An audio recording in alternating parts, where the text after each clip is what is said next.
Jadi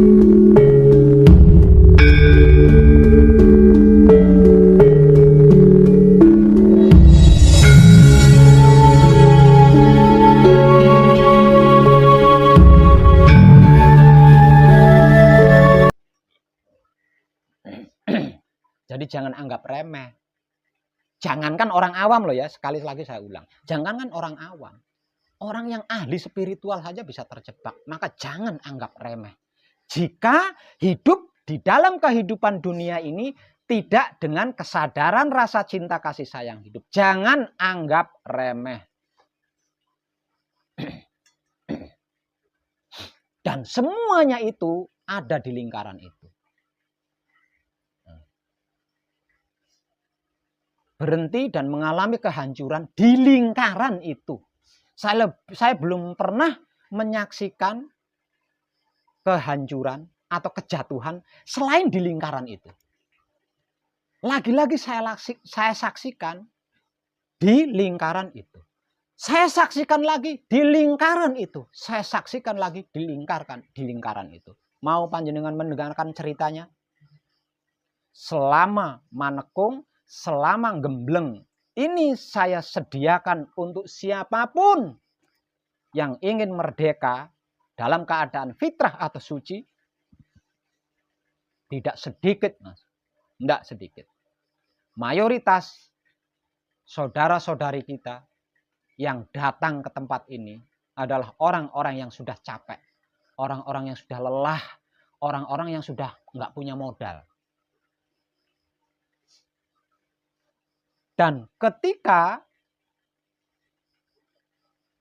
perjuangannya berhasil mencapai titik klimaknya manekung atau gembleng, di situ saya mulai tahu. Walaupun panjenengan tidak cerita, sesungguhnya ketika saya menemani panjenengan mencapai fitrah, mencapai suci, ini saya tahu, Mas. Saya tahu.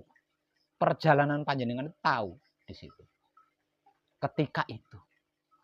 Dan sepanjang perjalanan manekung atau gembleng, terlalu banyak masa lalu yang pernah dilakukan oleh saudara-saudari kita.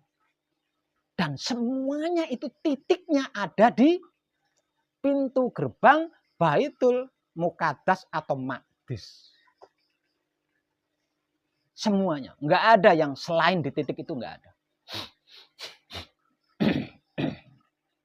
Ini mengerikan, Mas. Saya ambil beberapa contoh. Tapi mohon maaf, saya tidak bisa menyebutkan nama. Ini saya lakukan agar panjenengan lebih bisa mawas diri lagi. Agar panjenengan lebih bisa bersungguh-sungguh lagi. Agar panjenengan lebih bisa berhati-hati lagi. Ada. Seorang wanita 7 kali bereinkarnasi ke dunia ini. 7 kali bereinkarnasi ke dunia ini. 7 kali lahir ya. Mengalami kematian dan mengalami kelahiran lagi. Ini hingga 7 kali. Hanya untuk mencapai titik kesempurnaan. Dan di setiap kehidupan, ketika dia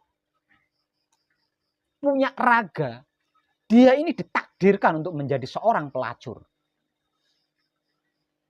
Kalau pelacur dilokalisasi, lokalisasi. Ya.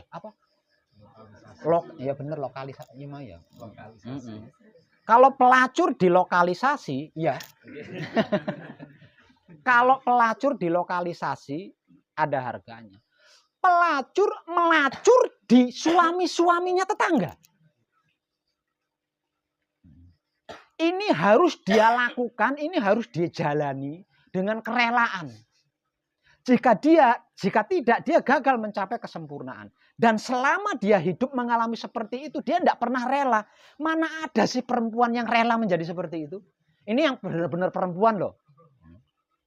Mana ada? Artinya, mengalami kehidupan seperti itu dengan keadaan rela itu kan tidak gampang. Sehingganya, dia mengalami kematian hingga 7 kali berturut-turut dan mengalami kelahiran hingga 7 kali berturut-turut. Dan di kehidupannya yang ke-7, opora pentol ini. Dia terlahir sebagai seorang istrinya Putra Rama. Dia terlahir sebagai istrinya seorang Putra Rama. Seorang Putra Rama itu adalah manusia yang mengkaji dan mempraktekkan apa dan bagaimana itu wahyu pancagaib seperti saya. Lah perempuan ini lahir sebagai istrinya Putra Rama. Putra Rama dimanapun itu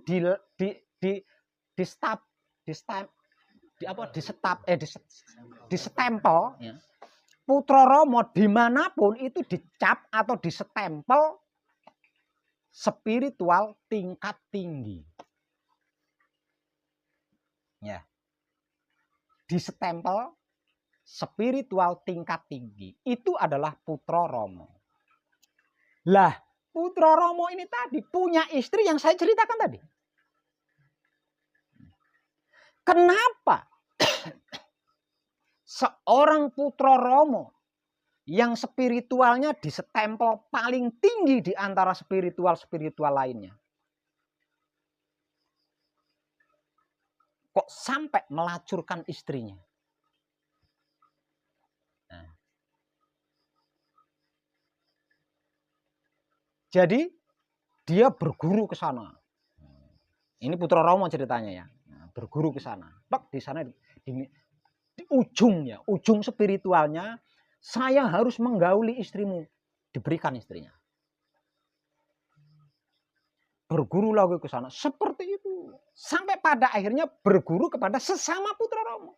Hal itu pun terjadi dan dengan apa ya? Dengan enjoynya dia menyerahkan istrinya. Dengan enjoynya dia menyerahkan istrinya. Entah gimana ceritanya, karena ini zaman milenium. Karena zaman milenium, entah bagaimana ceritanya, lah kok nyasar ke channel Putra Kekudangane Rama. Nyasar ke channel Putra Rama. Disimaklah penyampaian saya tentang apa dan bagaimana itu wahyu pancagaib. Bengong dia di situ. Bengong. Tapi kenapa aku mengalami seperti ini? Kenapa suamiku tidak bisa menyelesaikan? Mana ada perempuan yang rela kehidupannya seperti aku? Kolap. Datanglah ke sini untuk menyelesaikan lakunya. Kenapa hal itu terjadi? Karena tidak adanya atau tidak aktifnya kesadaran rasa cinta kasih sayang hidup.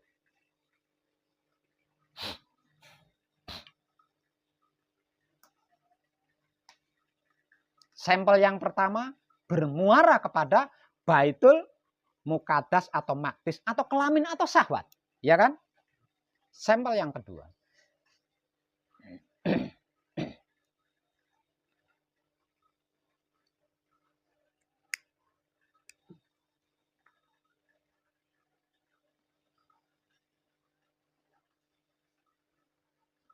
Ada seorang lelaki. Ini banyak sekali. Karena saya tidak bisa ngitung, maka saya katakan banyak. Lah wong ora iso ngitung saking akeh. Saking banyaknya, saya nggak bisa ngitung. Tapi saya ngambil satu sampel saja, satu orang saja. Setelah dia lelah berspiritual ke sana, berspiritual ke sini. Pada akhirnya dia sampai ke Jenggolo Manik dan melakukan manekung atau penyelesaian.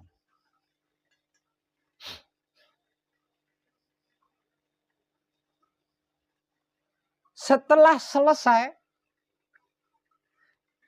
ketika saya menemani dia mencapai fitrah atau mencapai suci, saya menyaksikan bahwa orang tersebut itu pernah menggauli anak kandungnya sendiri. Ini banyak sekali loh. Ada beberapa pada akhirnya ngaku kepada saya. Padahal saya tidak pernah itu. Setelah selesai udah. Karena apa? Karena selesai itu kan udah habis sih. Tidak perlu diadakan lagi kan. Apapun bentuknya. Walaupun itu hanya cerita. Karena udah selesai saya. Makanya saya nggak pernah nanggap. Setelah selesai saya temani, oh ya udah. Nggak saya tanya, kamu dulu gini-gini. Itu saya berarti saya sudah menghakimi itu. Ya udah, selesai. Seburuk apapun kan sudah selesai. Tapi ada beberapa yang sampai sujud kepada saya, mengakui kesalahannya itu, baru dia plong. Bahwasanya dia pernah menggauli anak kandungnya. Bapak menggauli anak kandungnya, di mana nuraninya?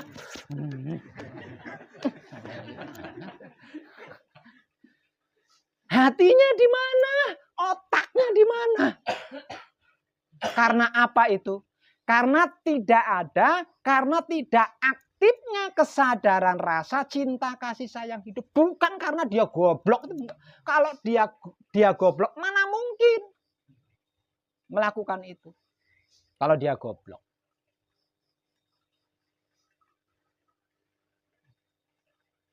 Itu banyak loh.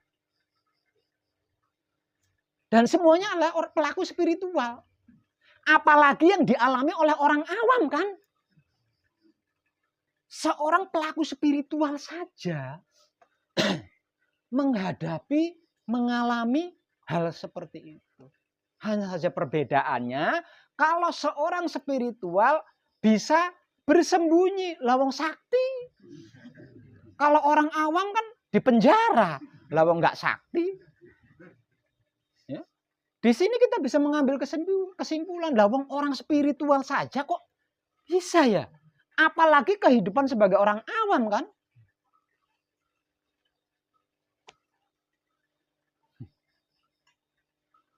Itu mengerikan. Buat saya loh, itu mengerikan sekali. Dan itu momok. Bagi saya itu momok. Manusia yang tidak memiliki nurani. Manusia yang tidak memiliki nurani bagi saya itu adalah momok. Bagi saya itu adalah setan yang menakutkan bagi saya itu. Itu loh pentingnya kesadaran rasa cinta kasih sayang hidup. Perlunya kesadaran rasa cinta kasih sayang hidup. Utamanya kesadaran rasa cinta kasih sayang hidup. Karena hanya dengan kesadaran rasa cinta kasih sayang hidup, kita tidak akan terjebak di depan pintu gerbang Baitul Muqaddas atau Maqdis atau kelamin atau syahwat.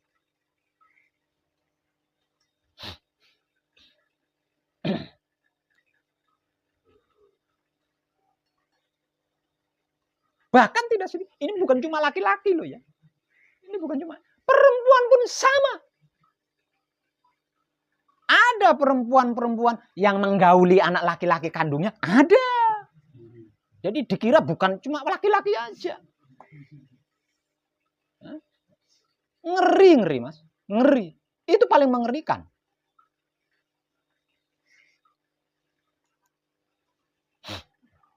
Perangnya Ukraina dengan apa?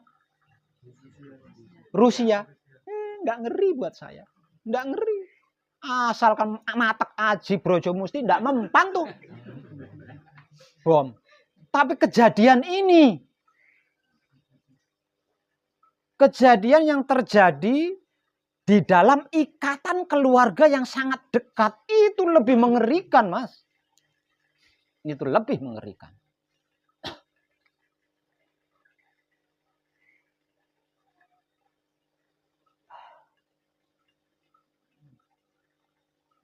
Ada yang mampu menghadapi, ada yang tidak mampu menghadapi.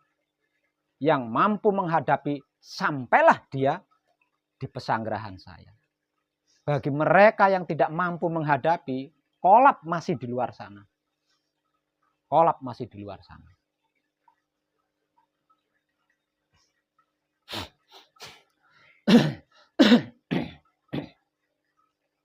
Bahkan ada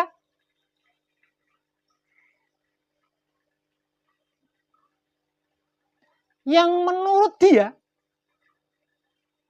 istrinya yang sudah melahirkan 7 anaknya, istri yang sudah berhasil melahirkan 7 anak atau 5 anak atau 3 anak dengan perjuangannya yang teramat gigih,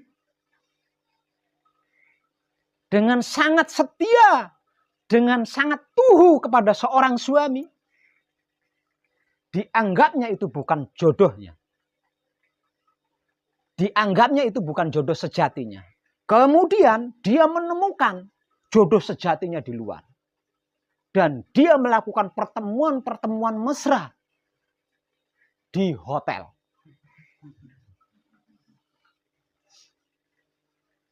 Karena apa? Karena menurutnya perempuan itu adalah jodoh sejatinya. Sedangkan perempuan yang sudah berhasil melahirkan anak-anaknya ini, membesarkan anak-anaknya ini, membesarkan cucu-cucunya ini tadi dengan perjuangan yang tidak mudah, dianggapnya itu jodoh mampir. Itu karena apa? Karena tidak bisa diam ketika bersamadi setelah patrap, tidak bisa menikmati rasanya kelakuan dengan kesadaran rasa cinta kasih sayang hidup. Nggak peduli dia putra Romo, nggak peduli dia putra kekudangane Romo, apalagi spiritual-spiritual lainnya. Nggak peduli. Siapapun dia, jika tidak aktif, tidak tumbuh kesadaran cinta kasih sayang hidup, celaka. Ngeri. Coba kalau bisa diam, coba kalau bisa diam ketika bersamadi setelah patrap, dia tidak akan seperti itu.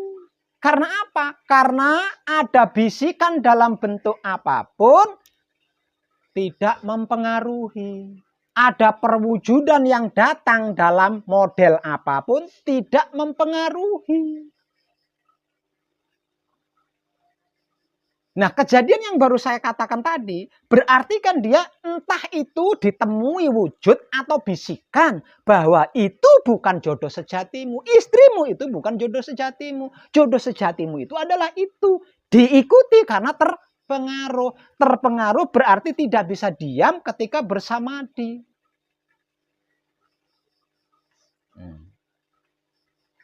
Ada yang seperti itu, Mas. Kira apa? Itulah pentingnya diam ketika bersamadi setelah patrap. Penting dan utamanya menikmati rasanya kelakuan dengan kesadaran cinta kasih sayang hidup.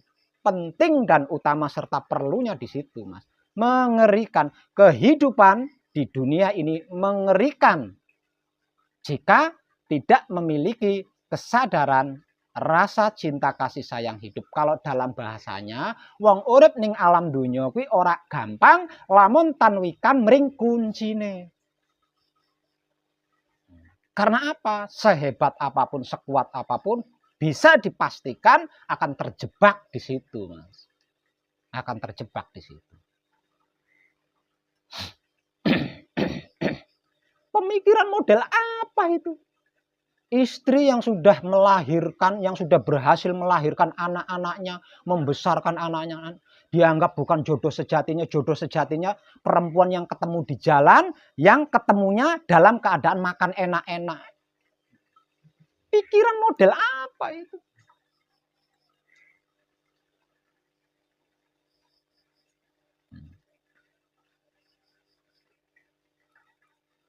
Maka sebab itu saya selalu menekankan tentang diam ketika bersamadi. Agar supaya ketemu apapun, melihat apapun, mendengar apapun, mencium apapun, panjenengan tidak mudah tergoda, tidak mudah terpengaruh.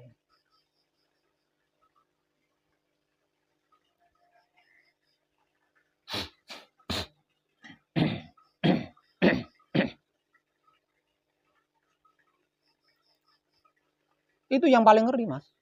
Paling ngeri. Dikarenakan ini adalah kedaulatan Romo atau kedaulatan Tuhan. Siapapun yang tidak bersekutu dengan Romo, yang tidak manunggal dengan Romo, akan terungkap. Apapun caranya, akan terungkap. Oleh, kalau dalam bahasa Jawanya. Jadi berhati-hatilah.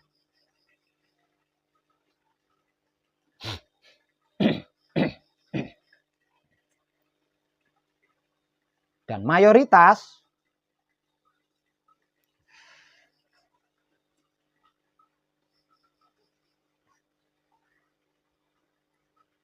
semua orang-orang yang terjebak bahkan hancur di zona itu adalah orang-orang yang gagal memaknai Wahyu Pancalaku kelima, yaitu menebar kesadaran rasa cinta kasih sayang Romo.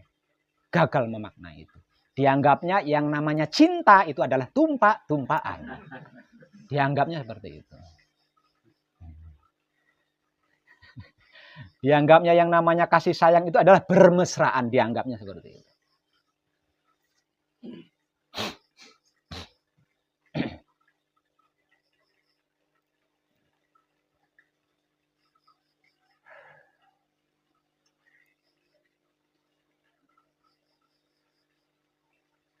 Apalagi sampai tidak tepat memaknai jodoh sejati. Lebih gampang lagi. Kecelakanya itu lebih gampang lagi. Kalau harus saya ungkap jodoh sejati. Jodoh sejati adalah wujud lain. Jodoh sejati adalah manusia dalam wujud lain yang bahan dasar penciptaannya adalah dari tulang rusuk kita. Itu yang dimaksud jodoh sejati. Jodoh sejati adalah manusia lain yang bahan dasar penciptaannya dari tulang rusuk kita. Itu yang dimaksud jodoh sejati. Nah sekarang kalau harus dibahas, tidak mungkin. Tidak mungkin saya nafsu kepada seseorang itu kalau orang itu adalah tulang rusuk saya. Bagaimana mungkin saya nafsu sama diri saya sendiri? Bagaimana mungkin? Ya? Saya melihat diri saya sendiri ngacem. Bagaimana mungkin? Lalu diri saya sendiri kok. Bagaimana mungkin saya mengajak diri saya sendiri untuk tumpah-tumpahan tiap malam di hotel bisa? Bagaimana mungkin? Ini logika saja loh ya. Logika saja. Nah, itu jodoh sejati. Nah kalau di otak kita hanya ada seks, berpenampilan model apapun selalu ingin ngesek dengan dia, cetok itu jodoh sejati kuwi. Cetok kuwi. Lah wong isinya nafsu tok. Pemikiran awamnya kan ngono sih. Masa ngewesi awake dhewe kok nafsu? Itu loh jodoh sejati. Jadi jangan salah memaknai jodoh sejati. Artinya, barang siapapun yang bertemu dengan jodoh sejatinya mirip koyok kakak ngadi. Seperti anak dengan ibunya. Tapi bukan ibu-ibu yang saya maksud tadi loh ya. Ibu-ibu yang memperkosa anaknya tadi.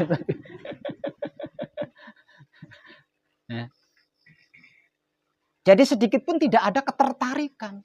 Yang ada adalah penghormatan, penghargaan. Karena dirinya sendiri.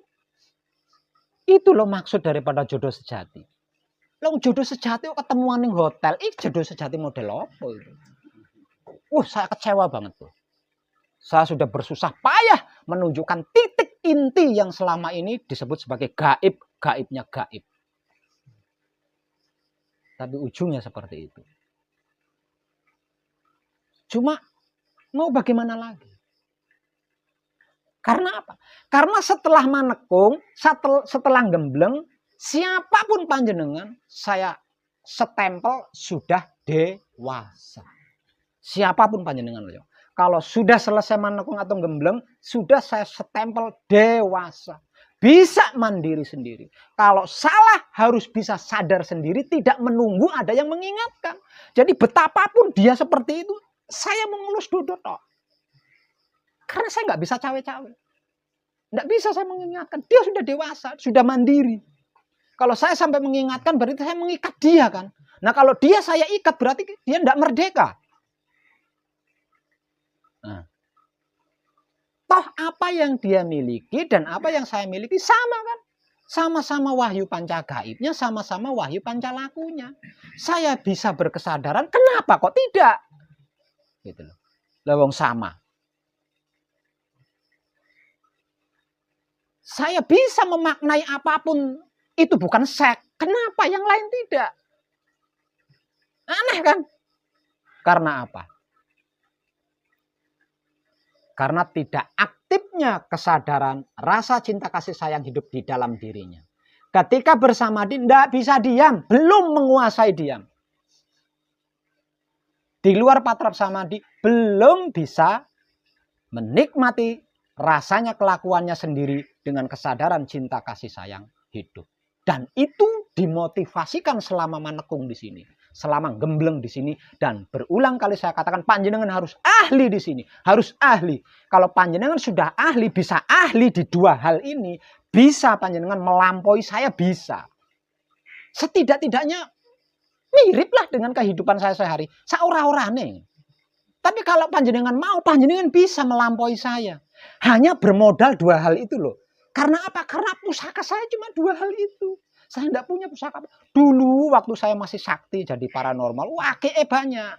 Tapi akeh apa jimat keren tak buai kabeh, tak ganti dengan wahyu pancagaib dan wahyu pancalaku. Dan itu melampaui apa yang pernah saya miliki dulu. Nah, kalau panjenengan bisa menguasai dua hal ini, panjenengan bisa melampaui saya. Bisa. Lah tinggal panjenengannya bisa mempertahankan apa enggak. Nah kalau tidak bisa mempertahankan, boro-boro melampaui saya.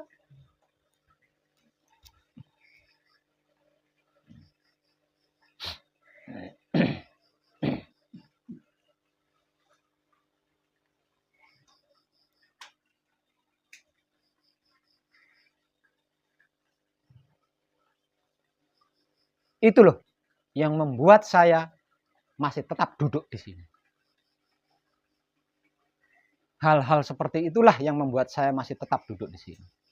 Kalau harus saya berkata, selama ada lelaki yang meremehkan wanita, saya akan tetap ada di sini.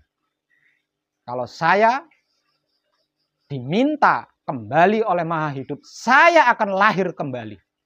Selama masih ada lelaki meremehkan wanita, selama masih ada wanita meremehkan lelaki.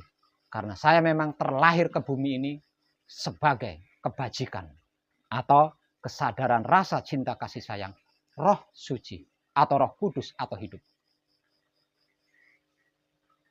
Dan kenapa seperti itu? Karena itulah yang menghancurkan kehidupan manusia sejak awal sampai saat ini. Selalu perkara itu lagi, perkara itu lagi, perkara itu lagi. Mbok perkara liyane sih. Kok kuwi ya? Katanya capek dengan perkara, tapi perkaranya satu, gak gelem ganti gitu loh. Katanya udah capek dengan masalah itu, perkara ini. Tapi masalahnya kok itu-itu saja, perkaranya itu-itu, mbok ganti liyane gitu loh.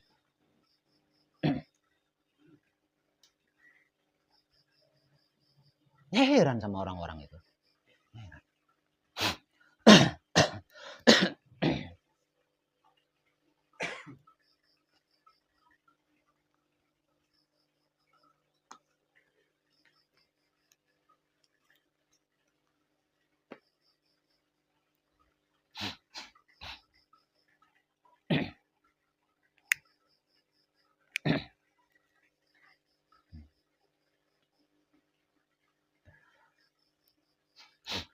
Bahkan ada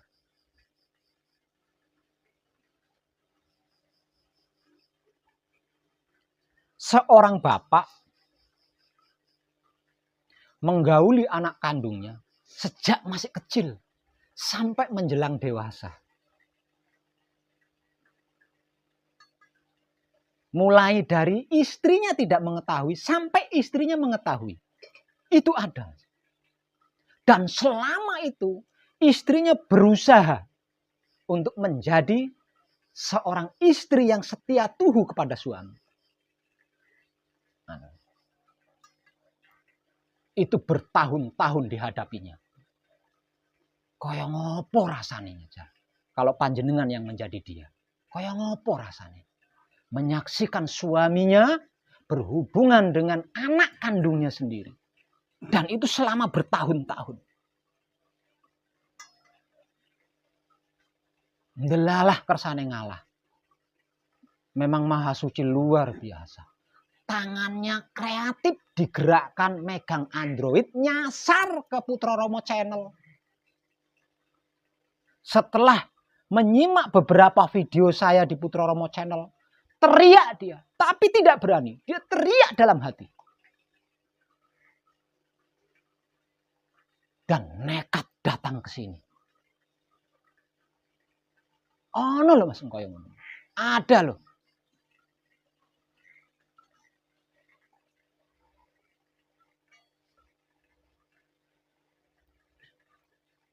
Maka tidak ada belahan bumi yang di atasnya tidak ada agama. Tidak ada belahan bumi yang di atasnya tidak ada keyakinan. Tidak ada belahan bumi yang di atasnya tidak ada kepercayaan. Tapi kenapa hal-hal ini terjadi?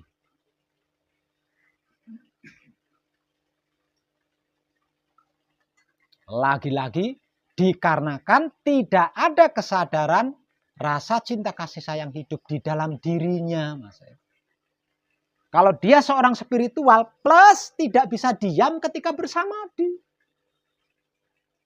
Sehingganya percaya dengan apapun proses yang dialami. Jeluk, saya nabi, utusan Tuhan.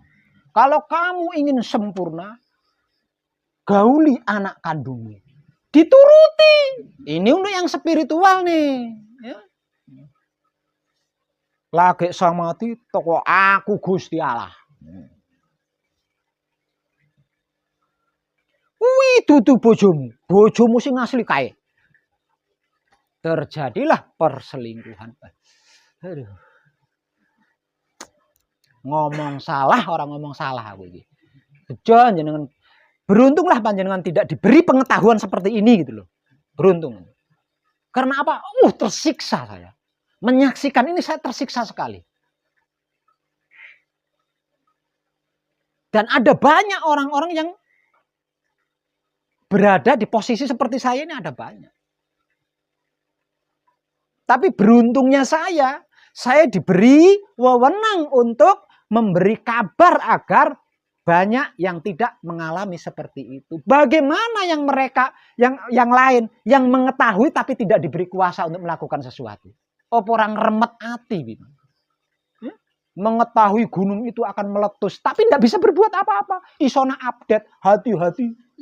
Merapi akan meletus. Begitu Merapi meletus, akeh sing do mati, mung nyawang tok ngene. Merkes ati, Mas. Merkes ati. Saya diberitahu seperti itu, tapi saya diberi kuasa untuk mengabarkan kebajikan agar supaya terhindar dari hal-hal seperti itu. Jadi rada mending. Rada mending.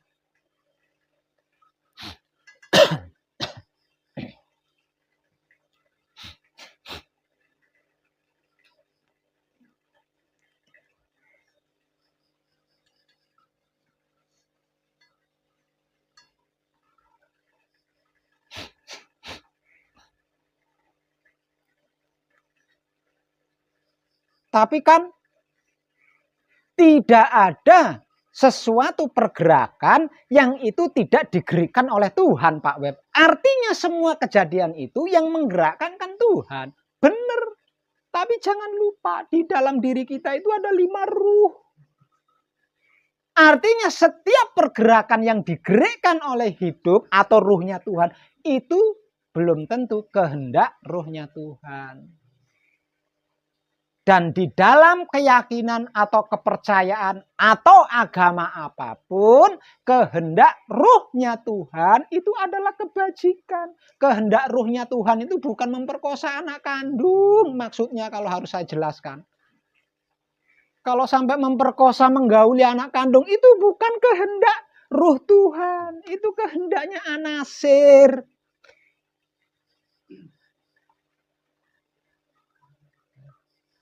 Kalau kehendaknya ruh Tuhan, tidak mungkin memfitnah. Tidak mungkin membuli, tidak mungkin benci, tidak mungkin. Itu kalau kehendaknya ruh Tuhan. Karena kehendak ruh Tuhan adalah kebajikan atau kesadaran rasa cinta kasih sayang. Itu kehendak ruhnya Tuhan. Kehendaknya hidup. Kalau bukan itu, kehendaknya 4 anasir. Walaupun yang menggerak. Wong jangankan yang baik, baik buruk semua Tuhan yang menggerakkan. Tapi semua pergerakan itu belum tentu kehendak Tuhan. Dikarenakan ada 5 ruh di dalam diri kita. Jadi jangan salah paham dulu.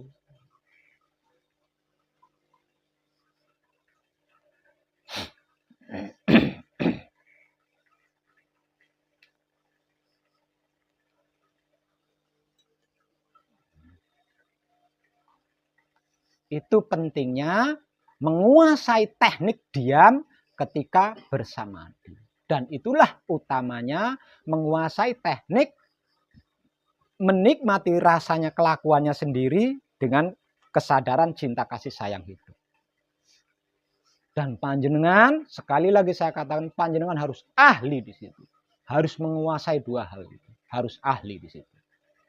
Mumpung panjenengan masih di sini bersama saya. Karena kalau sudah meninggalkan pesanggeran ini, panjenengan sendiri di sana. Kalau panjenengan belum menguasai, kalau panjenengan belum ahli, opora tolah ini. WA saya belum tentu satu jam saya bales. Sudah tolah-toleh nunggu 1 jam kan. Wah, Pak Web iki sibuk apa ae sih.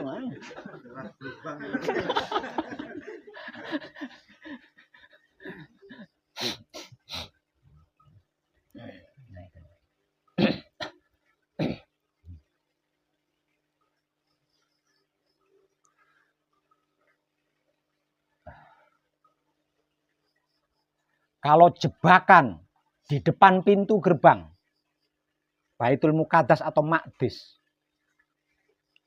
kelamin atau syahwat,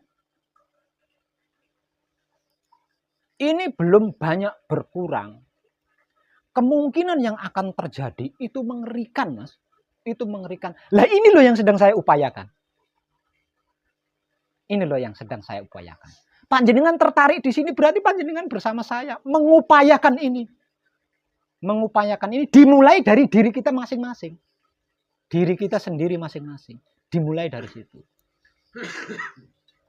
Nah, kalau ini terjadi, kalau dalam bahasa agamanya nggak ada kiamat, Mas.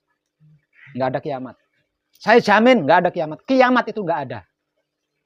Kalau seluruh lelaki menghormati seluruh wanita menghormati seluruh lelaki. Kiamat tidak ada. Kalau ini masih terjadi, waktunya sudah dekat. Waktunya sudah dekat. Maka siapapun yang nyasar nyimak video ini, perbaiki diri panjenengan. Jangan terlalu dangkal memaknai cinta kasih sayang itu di atas kasur.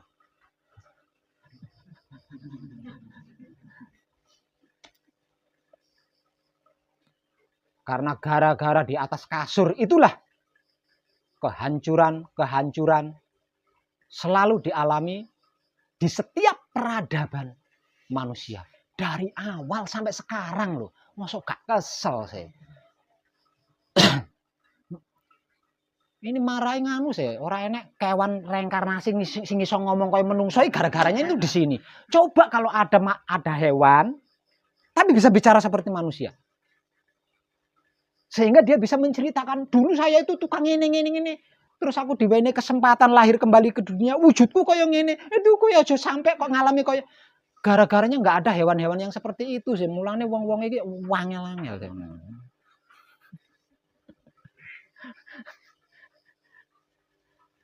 Nah, jangan.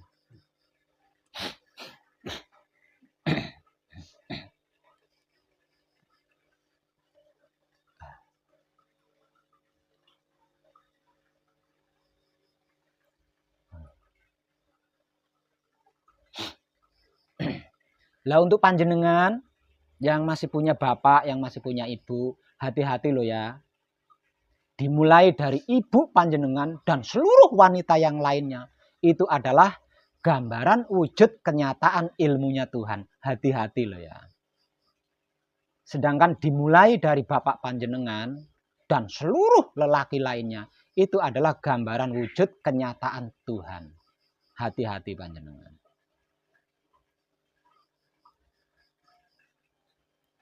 Jadi jangan asal. Sebab karena Tuhan menciptakan manusia hidup itu tidak asal gitu loh. Tidak asal. Makanya dibuat seperti gambarannya kan. Nah kalau asal-asalan mana mungkin tuh.